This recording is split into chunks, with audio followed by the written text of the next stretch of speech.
Takže ahoj lidičky, od dneska bude to vlog z dovolení, ale trošku jako kratší, protože jsem se úplně vykrašla už asi 5. den, myslím, tady. A teď jsme tady vlastně na hotelu, já jsem tady na balkoně a tady máme jako takhle náš bazén. A je tam vlastně třeba hodně lidí, ale to nevadí, ne hodně, tak polovičně. A my tady máme takový jakože míč, který je nás jako všech celého toho hotelu, protože vlastně sdílíte jako velcí věci, ale já to sdílet nebudu svoje kolečko, takový kruh mám, no. Takže tak, teď máme jakože po obědě, polední klid a potom jdeme zase k bazénu, protože myslím vlastně a jdeme na bazén, to je všechno. Takže tak. To je náš bazén, gotovo, nesmí vidět, ale to je jedno. Možná ještě natočím něco víc a potom máme tady nádherný moře. Prostě ta pláž není tak dobrá, ale to moře je úplně úžasné, úplně azurový je. A tady vám dám nějaký jakože videjkávky. No, takže tak a proto se ozvu, až půjdeme do bazénu.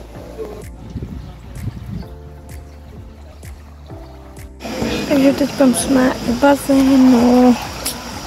Takže teď jsem na pokoji, teď jsem přišla ze snídaně a vlastně teď je v pondělí a zítra vlastně už odlítáme domů.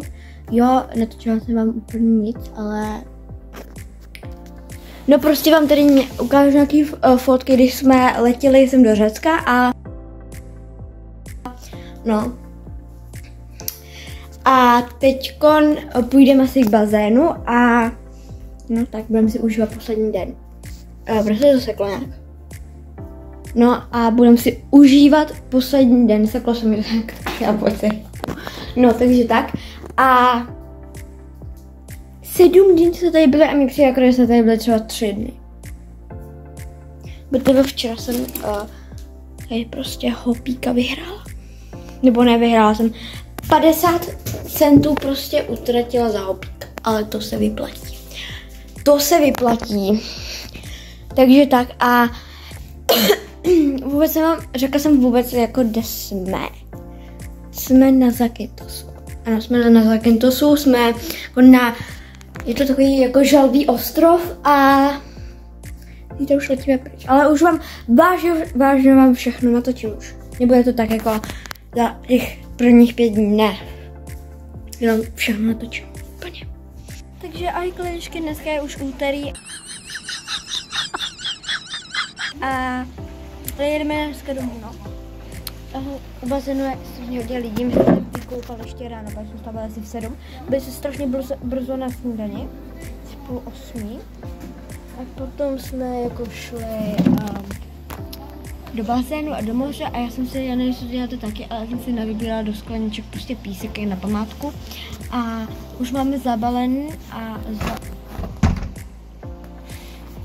a asi za půl hodiny máme vypadnout z pokoje.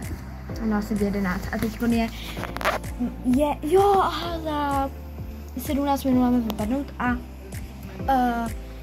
my vlastně autobus se tady v hotelu vyzvedá ve 13:20. Takže ty 2 hodiny budeme asi na hotelu, nevím, bez pokoje. Takže nevím, co budeme dělat a potom v 15:45 nám to letí, takže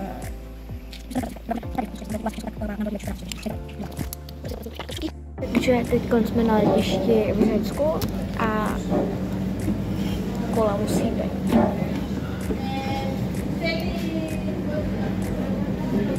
Kde se zase prostě nejde. Takže teď jsme v Řecku jako na letišti a asi za 2 hodiny nám letí letadlo, takže nevím.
Takže teď jsme přiletěli do Prahy právě a nás odvezli taxík domů, no, takže já taky ukončím videjko, takže ahoj.